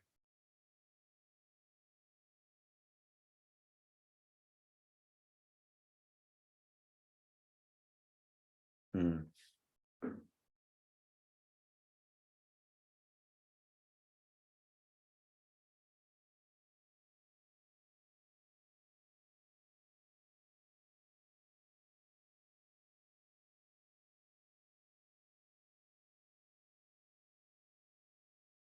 And just a reminder, the score does fall sort of between the meets and exceeds categories. So I don't know if anyone would like to make any adjustments, or we can move forward with the average score. Again, I think this indicates it's sort of in between the two categories. This is a tough one for the reason Eric just highlighted, because it sounds like it's substantially more difficult. That may justify the amount requested, but I scored, I think, the meets and not exceeds because of that that budget amount seemed very high to me for the number of people served, but maybe that's because I don't know what I'm talking about. That was kind of why I did 10 as opposed to meets or exceeds, because it wasn't clear to me they were actually going to do that full heavy time consuming lift. And maybe they are, and I'm not giving them enough credit for what they intend to do. And maybe that's why so few quantity of people that are going to be helped as a result of it. But that's where I kind of came at it at 10. It wasn't, maybe I'm just missing it, but I just didn't want to assume that they were going to render that level of depth. Yeah, reading what Crystal just put on the screen, it isn't totally clear. It looks like they're going to be helping to flag eligibility. It didn't seem to me that they were necessarily going to follow through, go the full 9 yards on the advocacy. What would have been really helpful for me, I mean, obviously this doesn't help them because they've already applied, but if there was a clarification there, like, we're only going to be helping these people, but let us explain to you like the level of depth that we're going to go into to help this small subset of people and why it is so impactful to the comments made. And that might have shifted me from a 10 to a 20 in and of itself. But it's hard for me to read into it because I don't want to be trying to read between the lines too heavily in favor of a project that seems like it could be that.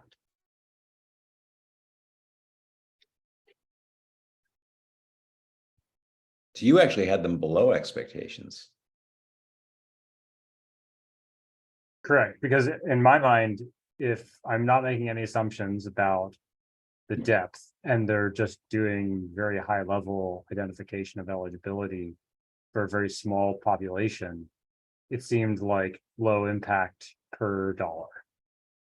Right, the number of people helped is pretty low, especially as you compare to others in our sample today, in number of people impacted.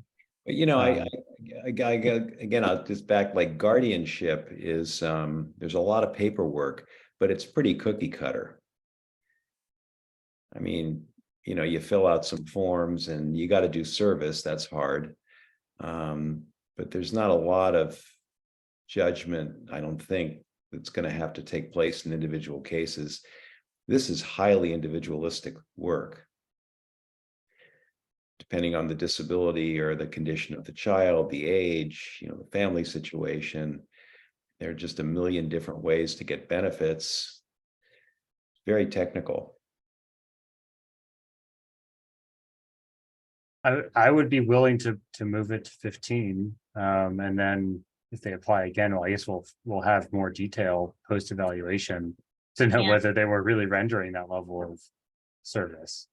And if they aren't, then I think that's going to come back to haunt them in future years when they ask for money. If that's a 15, the average goes to 17.5 for the category. All right, well, anybody else, if nobody else has any comments, I guess we could move on. Does anybody want to say anything more on that? No, although I think I've got a good segue, Eric. I mean, so I did take them down a little bit on the administration because I think there was a little bit of lack of clarity about exactly what level of service they're going to provide. And I was also a little taken aback on the 1 day a week thing. Because, you know, if they choose Mondays, for example, there's a big portion of the population that may not be able to come to court that day. They do provide some remote ones. I think they said that they were going to toggle between those two. So they do have a partial solution, but I didn't like how you know, it just seemed like they're wanting to provide a lot, but when you look at the administration of it, it's like, how are you going to accomplish all that 1 day a week?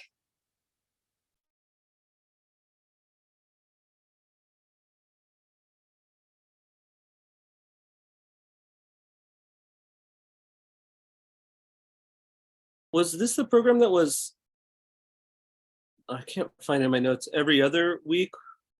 Yeah, I think so. Something Yeah, like- I think so. Yeah. It's and it's on a set day. Yeah. Are we? As I read it, it's, oh, I'm sorry, William. No, no, As I read it, it's every week, but alternates between in-person and virtual.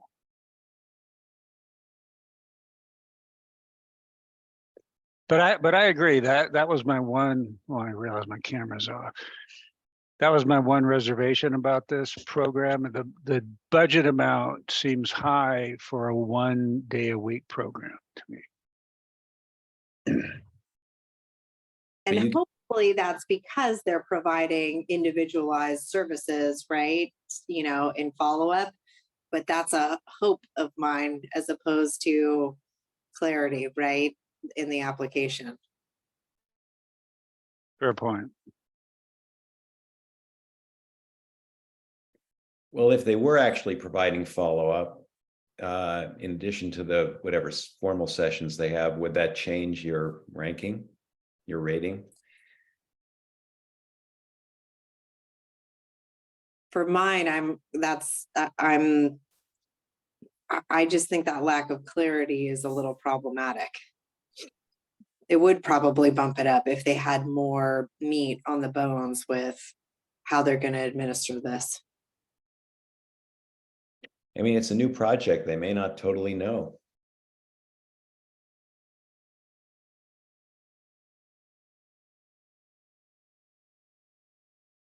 Well, we're sort of hovering close to a meets on this one, on average. Yeah. I'm the outlier. So sort of, like this is across the board. I think you're the outlier in terms of rating it as below expectations. Well, Yeah, my big note was this doesn't seem like enough time given the complexity of the issues. I mean, maybe you would raise, you would hit them on impact. See, to me, administration and ability. I mean, this organization, for the reasons articulated by Joe, this organization is certainly able to do this work. They're as able as anybody. And I'm sure they have the expertise to do it. And they're a good organization. So, you know. Okay, I think I'd go up to a 10 on this. Though yeah, open questions. so that averages to an 11.9. If that works for everybody, we can move on to the other categories. Continuity planning. I mean, it's a new project, so you wouldn't expect that much from them in this regard, other than to say they'll try to look for things, which is, I think, more or less what they did. And that's why I ding them, Eric, and I'm the outlier, it looks like, on this one, and maybe that was unfair. I think for the first year of a project, just kind of saying that to me is a meets.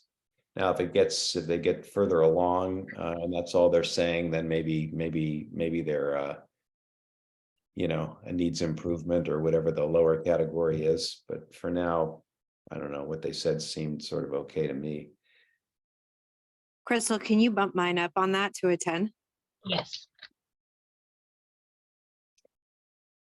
Well, was there anything that particularly stood out to, I think you had them at an exceeds for continuity planning.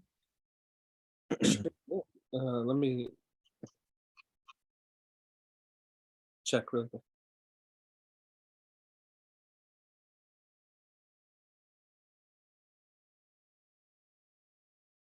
No, I have no idea why I did.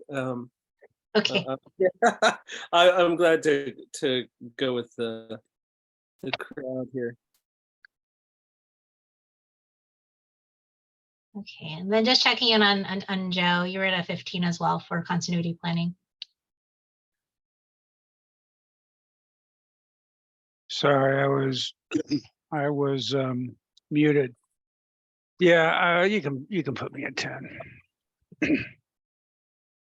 Okay, last category to wrap up this calibration is evaluations. I get we're also across the board in terms of the exceeds, meets, or below for this category. Should I start? Yeah, I think, yeah, if you don't mind. Sure. So I note that they include in their planning that they will develop an evaluation process, but we ask for the survey and all of that, and they didn't have it. So I would expect them to have an example satisfaction survey that they plan on using, and I think we always ask for that, and it wasn't there. And I'm like, well, they are probably trustworthy. They're probably going to develop it as they say, but I think the expectation is that they have it on hand for us to evaluate. That's a good call out. I didn't realize their satisfaction survey was not attached to the application.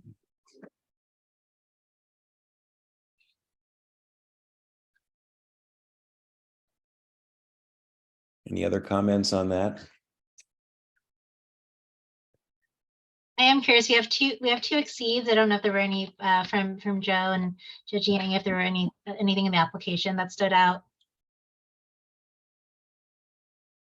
You can bump me down to 10. But on the issue of satisfaction surveys, how do you submit a survey when no services have actually been rendered? Yeah, so it can be uploaded. We just want to see sort of the templated survey with like proposed questions that would be asked. And then just for like letting you all know, we do conduct outreach before the application is released. And then we have templates and other examples available to applicants. So they could easily use that as a starting point, and maybe it'll get adjusted as the project develops. But I think ideally they would submit sort of what they're proposing to use for the grant year if they got funded. That makes sense. Thanks. It's out, everything that's out to a 10. I don't know if the committee's comfortable with that, or any feel strongly that there's no satisfaction survey. That's definitely a follow-up question that we will ask them for. I don't know, like if that's enough to warrant a below expectations. I don't know what you all think. Yeah, they probably should have had one, but I can't imagine they'll have difficulty creating a satisfaction survey. So I'm not too troubled by that. I think as far as expectation setting, right? Like on the one hand, I agree it's a new thing and I don't think it'll be a challenge to create one.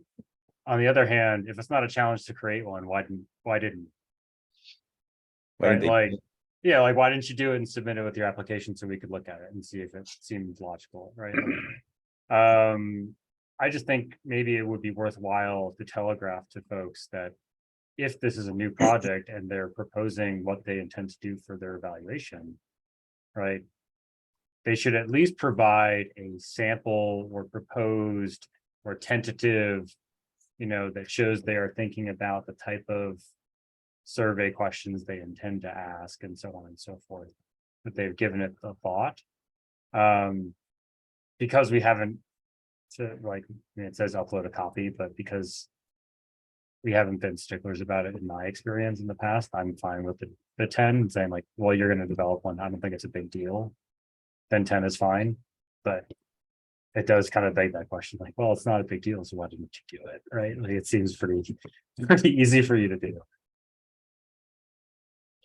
If you take the 10, that takes them to 82, and then just going over the calibrated scores, 82.2 for Alliance, 70.7 for Central California Legal Services, and then 90.5 for San Diego Volunteer Lawyer Project.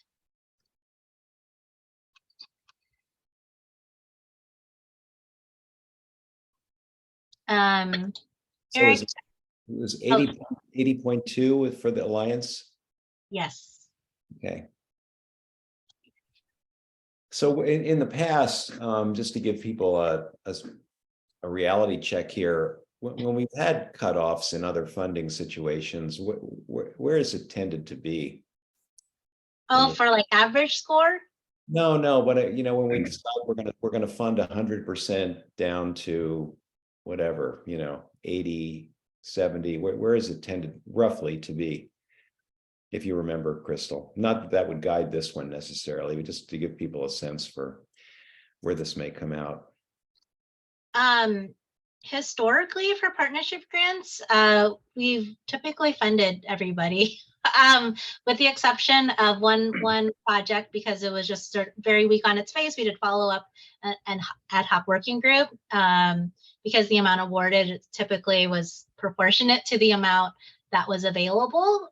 So this year will be extremely competitive because we're almost 2 times our typical distribution amount.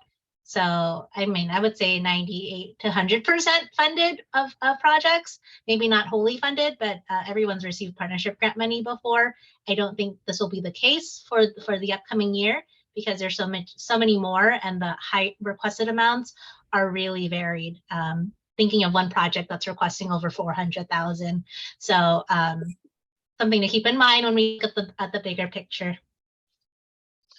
Okay, well, just what I had in mind in asking that question was the way this may go is that we may decide that we're going to fund. There may be an outlier asking for 400,000 that we would cut down a certain amount, but once we do that, we may fund 100% down to some cutoff number, whatever it is, 80, 70, 75, and then below that fund progressively less than 100%. Possibly, I think the cuts we've done in the past, maybe was 70% was the lowest, up to 70% of the grant award amount before, but it's a lot more this year. So I think there's a high likelihood maybe some projects won't get funded if, once we take a look at all of the proposals. All right, let's keep this for now, but you want to move on to yeah, but before we talk about evaluations and sort of that piece, I wanted to confirm the scheduling for the upcoming calibration sessions. I think hopefully I shared the schedule with you all. We need at least one committee member who will serve in one session. Staff will review all the applications to provide sort of a continuity and consistency across sessions, but at least one. I think we agreed on this format late last year. Sorry, just lots of timing overlap. So I know Eric and Justice Rodriguez had reached out with their availability. We can, I don't know if folks know their availability now, and we can slot you in, send you calendar invites.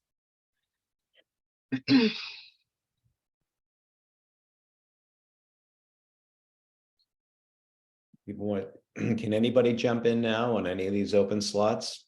We need one person, at least one commissioner for each one of these sessions. And we have what, 1, 2, 3, 4 open? There's 7.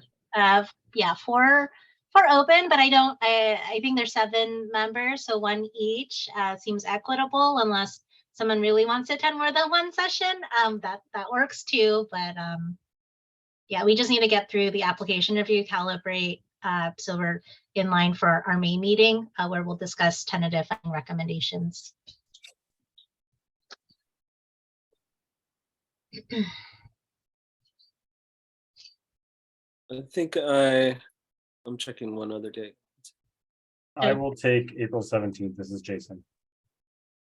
Thank you. And Joe Lee can do, make sure not muted, April 28th. You do the 20th, I believe there. I can do the 28th, Diana. Is that, oh, I see, 3 to 4. Yeah, that's good. Also, I listed the organization names out just in case there's any conflicts of interest, just so you know how many proposals, and then like which organizations. I know Justice Rodriguez, you're listed twice, and then Eric is listed twice as well. I mean, that's okay. I can 11 because I have a conflict there. Tuesday, April 11th. That one might be hard. I might be able to do April 14th.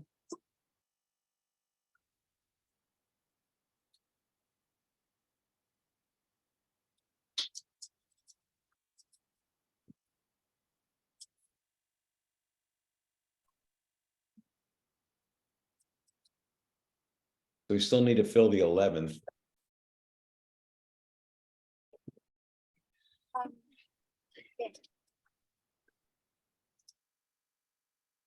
I can't do the 11th, but can we move the day?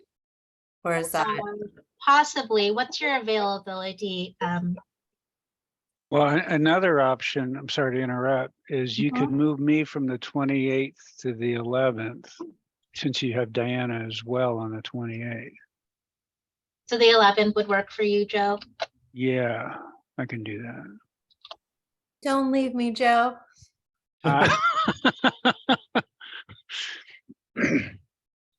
Joe, Actually, can you do Beit Tzedek? Are you okay with that? Well, so I have represented them as a client, a pro bono client, but the matter's concluded, so I think I'm okay. That's why I initially didn't suggest it, but We can also swap them. If we can swap, there's two, either LAFLA, Public Counsel, we can swap Beit Tzedek, so there's no conflict of the organization. Just probably a little better if I don't do Beit Tzedek then. Okay, that's fine. And I just did that, increase grant with, so I'm already familiar with their applications, which is nice. Great. And so, sorry. Oh, was that Judge? Yeah, I forgot I am an event on the 14th. Can I join Diana on the 6th? I mean, on the April 28th. I think that will be fine. Eric, are you okay with 2 sessions? It's NLS. They have 6 proposals, applications this year. So it's from the same organization. Yeah, for now, that's okay. Yeah. I'll move LAFLA to April 11th then. They have 2 projects. And we will send calendar invites after the meeting, just so it's on your calendars, plus hopefully OneDrive folder links that work for you all to get the applications. Are we good to go? Anyone else want to double up? Very exciting. Okay, great. Thank you. Oh, I think I heard. No, I have to check. I have to check with other people, but I do want to. Okay. So just a reminder for the timeline, application was due March 17th. We had our calibration today. We'll be meeting again May 17th to discuss tentative funding recommendations. Hopefully do the approval in June, or finalize the funding recommendations in June for the June or July or June Trust Fund Commission meeting. So we're in the middle of app review now, so it's officially kickstarted. Thank you all. The last piece for today's agenda, there was a discussion, I think at the last meeting, I presented some data highlights from the 2022 mid-year partnership grant evaluation report. I think the committee had opined of the delay in getting the evaluation information in a timely manner to be able to use it for application review. So I think the suggestion that staff had given was if we can identify sort of 3 to 5 data points from the evaluations, we can sort of generate a report that could be used as a reference, just so folks are applying them consistently for going to look at past metrics or past data points from the recently submitted evaluation reports. Well, can we just jump in on this, Crystal? Yep. I mean, some time. I mean, I can think of 2 right off the bat. Yeah, one is exactly what you're looking at here, just sort of the services provided versus the services forecast. So goal and actual, like these numbers. Yes. Okay. Is a pro rata percentage helpful, or is that not a necessarily helpful data point? We can take it. This isn't to give reference to how much of the project is funded by partnership grant and services, but if it's sort of extraneous, we won't bother extracting the data, that data.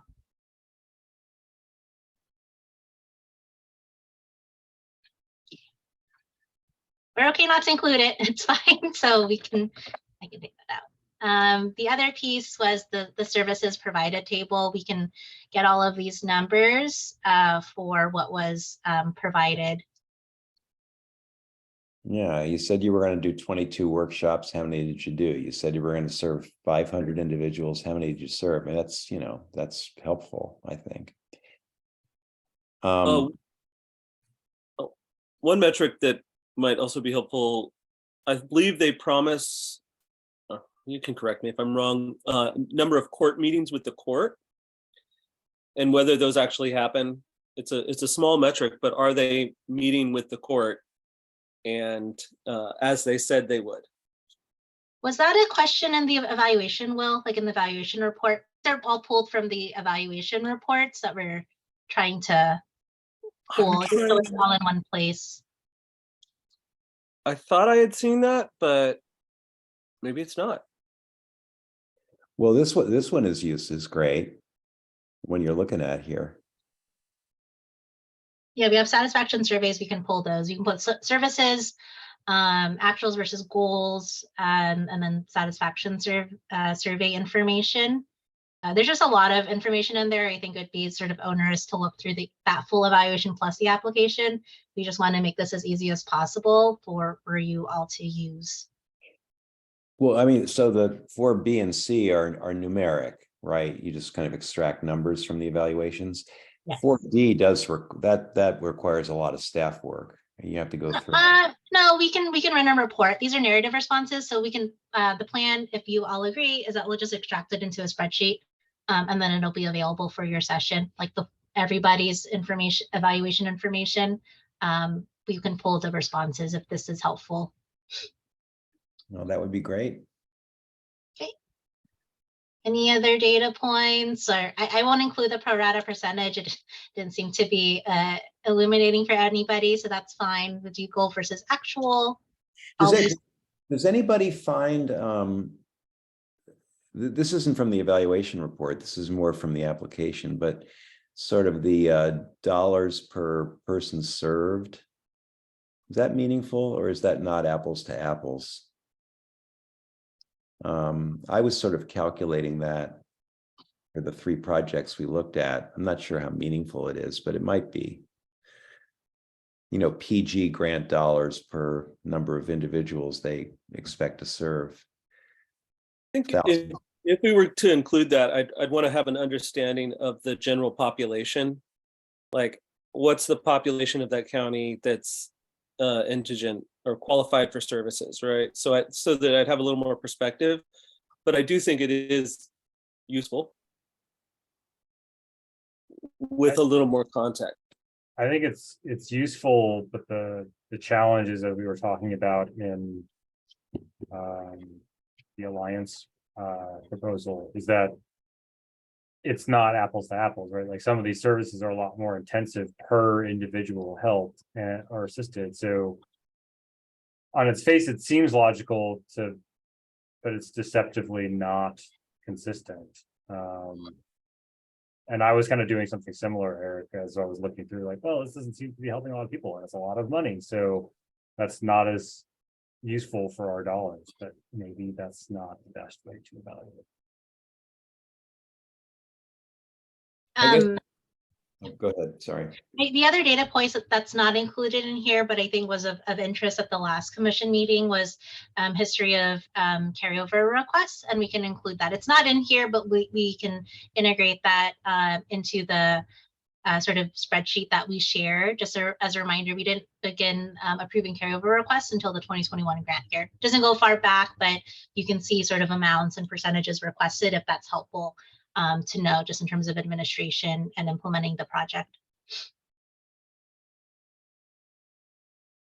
So the on my earlier remark, it's a narrative question is where that gets inserted in.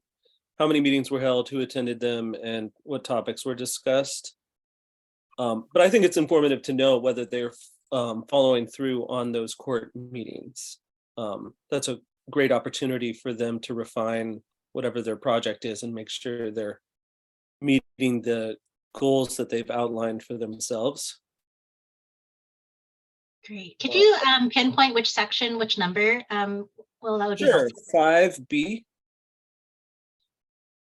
Oh, the court partnership. Explain how, briefly describe how the court partner meetings, that question.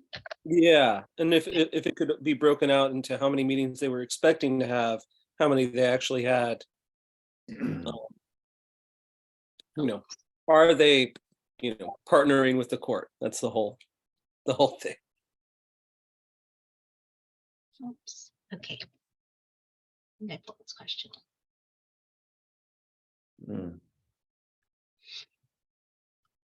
And then I think you already had, maybe it's in there, the referrals, or I guess are they helping everybody who's coming through the door, or is it they're having to refer a lot of people out? I think that might already be on this. The referrals are not in here. I guess, just trying to be mindful of like all the data points, like we can be expansive, but if it's particularly going to be helpful for evaluating one of like the evaluation category, for example, we just wanted to be mindful of that. Right. Okay. I mean, I think if you do just what we've talked about here, that would be extremely helpful and way more informative than, what we've had in the past. So I think that would be great. Okay, that's an agreement. We'll have that ready before the first calibration session. Eric, I think that was all to discuss that we had on the agenda today, unless there was anything else. I don't think anybody will object if we end early. If anybody wants to object, say so now. Otherwise, see you all later. Meeting adjourned. Thank you, everyone. Thank you again to the staff for all the hard work in preparing all this. We really appreciate it. Yeah, for sure.